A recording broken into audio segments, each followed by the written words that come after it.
There are exactly 3 things you don't expect to see when stepping out of your shower at 7:30 a.m. On a Tuesday, your door flying off its hinges, a woman in a faux military vest screaming, "Citizens raid," and a man in cargo shorts pointing a walkie-talkie at your toothbrush like it's a weapon of mass destruction.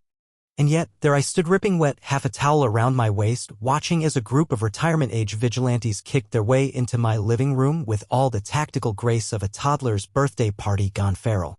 They had no idea they just breached an FBI live-fire simulation site. And I had no idea my Tuesday was about to become national news. It all started with Martha. Every HOA has one. But ours? Ours was special. Martha wasn't just the president of the HOAsh, was the self-appointed supreme commander of community peace enforcement. That's what she called it anyway. In reality, it was a glorified neighborhood watch team equipped with fake badges, custom polos, and a homemade charter that read more like military fanfiction than civic policy. She called them the Community Response Patrol, and they responded to everything from mailbox dents to imaginary cartels operating out of garden sheds.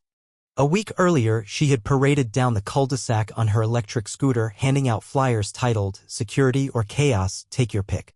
Most neighbors rolled their eyes. I ignored her completely. I had bigger things to handle, like coordinating the upcoming joint agency drill set to take place on my property. You see, what Martha didn't know, what she never bothered to ask, was that I'm the federal liaison for the FBI's local training division. I manage a property that hosts high-level tactical simulations, weapons drills, and hostage scenario training.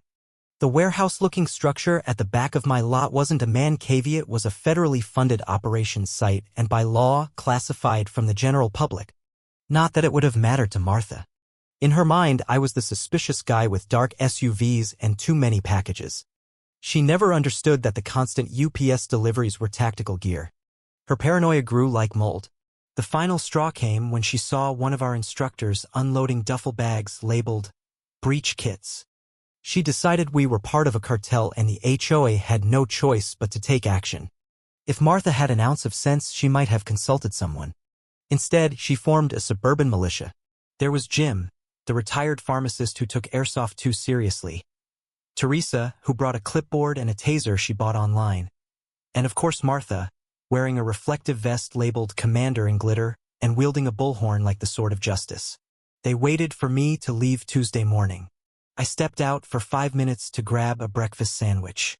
When I returned, I found splinters where my door used to be and heard someone yell, "Clear the couch area."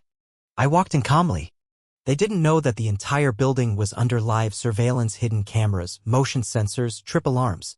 The moment they broke the perimeter, 3 alerts were sent out. 1 to me, 1 to my federal team, and 1 to the FBI regional office. Inside, they were using radio codes they clearly got from movies. One shouted, "Tango in the kitchen," while pointing at my coffee maker. Another held a broom like a rifle.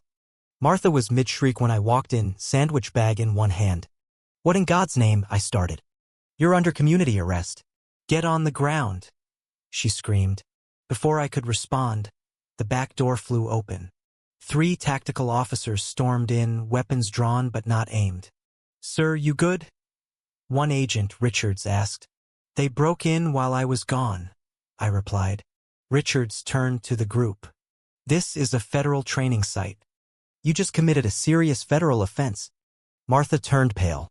Jim dropped his walkie. Teresa fainted. They were escorted out for questioning. Outside, neighbors gathered. Martha yelled about her constitutional rights. "Ma'am, this isn't Facebook," Richards replied. "This is federal ground." As she was taken away, she shouted, "You haven't heard the last of Commander Martha." I took a bite of my sandwich. "Oh, I think we have. But we hadn't." Martha woke up in the back of a government SUV, her glitter vest beside her. She muttered about deep state entrapment. The agent next to her sighed. "Ma'am, you walked into a federal facility with a taser and a clipboard. That's not entrapment. That's a felony." Back at my property, surveillance footage revealed a full-blown pep talk by Martha before the raid, quoting action movies and brandishing her bullhorn. She led her crew like she was storming a fortress, not a training facility. The fallout was immediate. The HOA board called an emergency meeting. Martha tried to justify her actions with a clearly faked email allegedly from Agent Johnson, Homeland Security. It was sent from an email ending in gov.org and was signed with a smiley face. Even her own patrol started flipping. Turns out Bob, the quiet one, was a retired ATF agent. He joined to monitor the situation and was the one who called the bureau. His call did more than the perimeter alarms. His affidavit sealed the case. Martha, of course, denied everything. She accused Bob of being a plant. But it was over. The FBI released a public statement confirming the raid and thanking an unnamed citizen for preventing escalation. The HOA disbanded the Community Response Patrol by unanimous vote. But Martha wasn't done. She filed bogus violation notices against me, unapproved fencing, suspicious activity, even excessive tactical netting. She sent out an email manifesto titled, "Danger in Our Midst, The Truth About Lot 42. I showed up to the next HOA meeting with cookies. Martha tried to block me at the door. I showed her the HOA charter and a chocolate chip cookie. She gave a slideshow titled, "From Neighbor to Nuisance, The Militarization of Lot 42. I responded with FBI documents confirming the legality of my site. I offered to host a Q&A for the neighborhood. Then came the barbecue. The FBI hosted a community event on my property grill, obstacle courses, federal agents telling dad jokes. Martha arrived in protest wearing a shirt that read, "Hot dogs, cold lies." But the hammer dropped when agents finished reviewing footage. Martha had forged signatures, issued threats, and falsified documents. She was indicted on multiple federal charges. At her trial, she defended herself. She handed the judge a laminated badge and claimed jurisdictional immunity. The judge said, "Ma'am, this is a federal court, not a garage sale." She was sentenced to 6 months of house arrest, 1 year probation, community service, and banned from HOA leadership for 10 years. 3 weeks later, the FBI launched a community education initiative hosted at my facility. Daniels opened with, "What happens when authority is imagined and common sense takes a vacation?" They played the footage. The audience laughed, gasped, and learned. Karen became the face of suburban overreach. They even passed a new rule in the HOA charter called the Martha Clause, requiring any enforcement action to be reviewed and cleared by legal authorities. I replaced my door with a titanium model. On it was etched, "This property is federally protected. Enter without permission and meet the team. Snacks available on request." Karen watched it all from her window.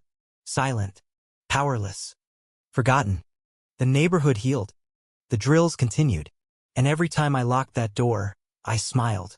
Because Karen never really kicked in my door. She opened it for everyone to see what real authority looks like.